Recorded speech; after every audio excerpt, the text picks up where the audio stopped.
The Director of Criminal Investigations, George Kinoti, says the judiciary and other agencies involved in the war on graft needs to get fully on board for the country to win it. Speaking exclusively to NTV's Myendo, Kinoti said the war on graft at times appears to have been left to investigators and prosecutors. He says those questioning the DCI's work over cases that have just started should wait for the cases to end to pass judgment. Kinoti says the DCI and the Office of the Director of Public Prosecutions have decided to work together from the investigation stage to the conclusion of cases to ensure success.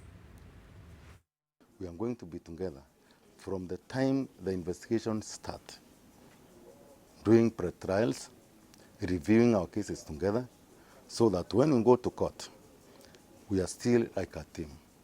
That is bound by fact, which together we have analyzed and which we have both looked upon. Sure that for sure we shall be having a case worth to sustain a conviction, meeting all the threshold. The reason why we are asking today, why are people preempting? Even within the first opening statement of our case, they are jumping into conclusion that, oh, maybe this case is corrupt, or this is, all those manner of kind of consoling themselves. Let them wait, at least even the middle of the prosecution. Let's see what we have before they start passing their own rulings and judgments. It's been an eventful year for your office, especially with all these high-profile arrests.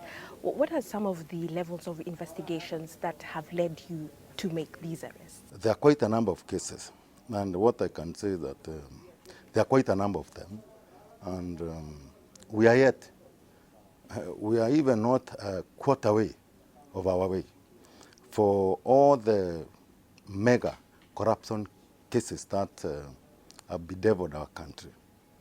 It has really been a little bit interesting, but for now, I can say that there is involvement, there is an opportunity, overwhelming support of Kenyans and the appointing authority. So for us is to say, we are going to give our best in terms of what is remaining. It is not simple, and we know that it's a war, and in war there are casualties. That's why we have said that if it is it, and we become casualties of this war, so be it. What do we do? And this war must be won. So for those who don't be left, they'll be left to fight. So we know what we are facing. What has been the most challenging part of your job as DCI?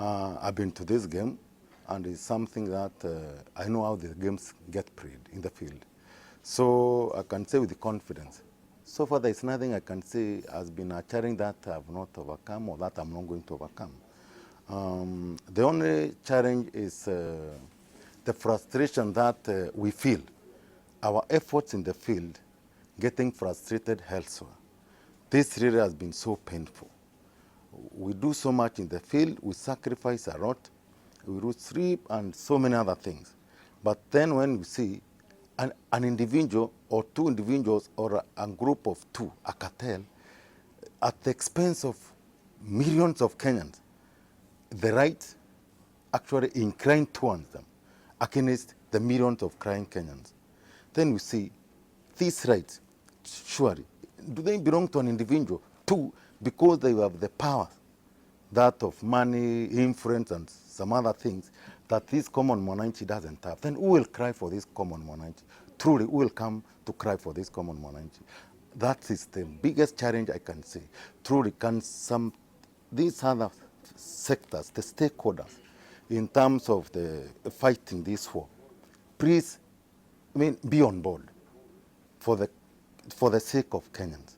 Because if now we shall be left purely between the investigative and the prosecution agencies, and then the other part, which are supposed also to be partners for us, then they disown us at the time now we need them most. Then the very people we are trying to tell them, please, for heaven's sake, think about this Kenyan. Don't take everything. When if you take a little. Do you feel at any point that your life is in danger?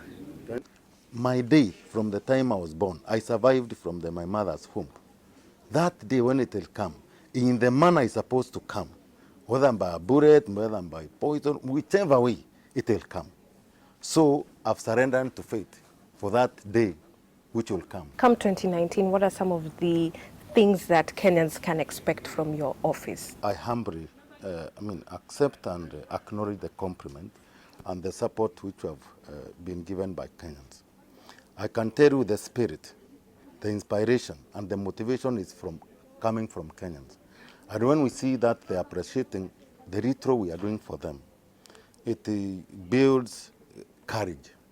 In as much as we know there are those who are waiting on the side to do all manner of evil against us. We know there are several plots which have been built against me and against the DPP. We are not fools not to know. Besides, we deal with intelligence and we know all these things. But we say, for that support of Kenyans, which is holding us strong, we promise them we shall not let them down. We are going to give anything that is within our capacity